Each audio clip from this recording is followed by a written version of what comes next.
Bonjour à chacun et chacune d'entre vous. Aujourd'hui, nous sommes le dernier jour du mois d'avril et nous avons cette parole où l'ange du Seigneur demande à Philippe de se mettre en route pour aller dans le désert, là où il n'y a personne.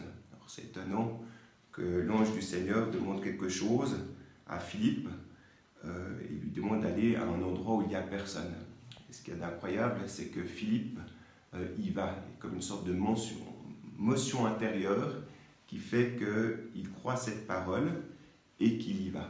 Alors peut-être que nous, quand on a des paroles qui nous viennent d'en haut, peut-être des fois on se dit peut-être que je suis fou ou je ne sais quoi. Alors parfois, effectivement, ça ne vient pas du Seigneur, mais la question qui nous est posée peut-être ce matin, c'est est-ce que je veux bien être docile au Seigneur? Est-ce que je veux bien être docile? Est-ce que je suis à son écoute pour mettre en pratique ce qu'il pourrait me demander? La deuxième chose, c'est qu'on voit que dans l'Évangile, que l'homme est attiré par ce pain qui vient du ciel. D'où son cri, d'où son appel à le recevoir. Jésus dit que c'est ce pain qui rassasie le cœur de l'homme.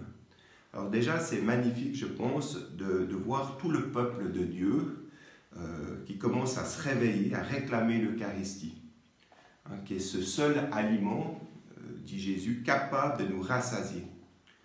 Forcément, puisque l'Eucharistie, c'est Dieu, c'est Jésus lui-même, son corps, son âme, sa divinité, et du coup, je sens ce manque de sa présence lorsque je ne reçois pas l'Eucharistie.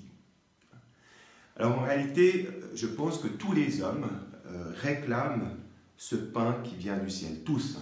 Alors certains le réclament sans savoir qu'il existe, d'où la consommation effrénée de choses qu'ils achètent, le matérialisme. Il y en a d'autres qui veulent ce pain du ciel un peu par habitude.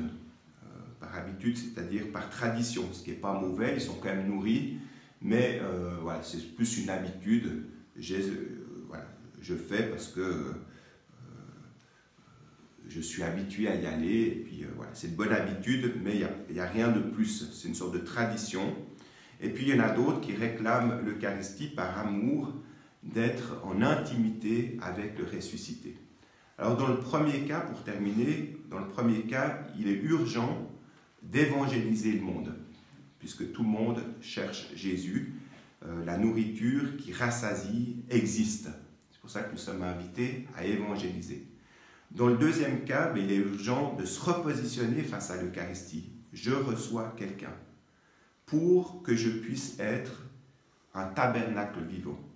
Et puis dans le troisième cas, on est toujours amené à approfondir notre amour de Jésus Eucharistie. Voilà, on n'est jamais... il faut toujours recommencer, redemander au Seigneur un amour plus grand. Donc, restons des hommes et des femmes assoiffés de cet aliment qui descend du ciel. Amen.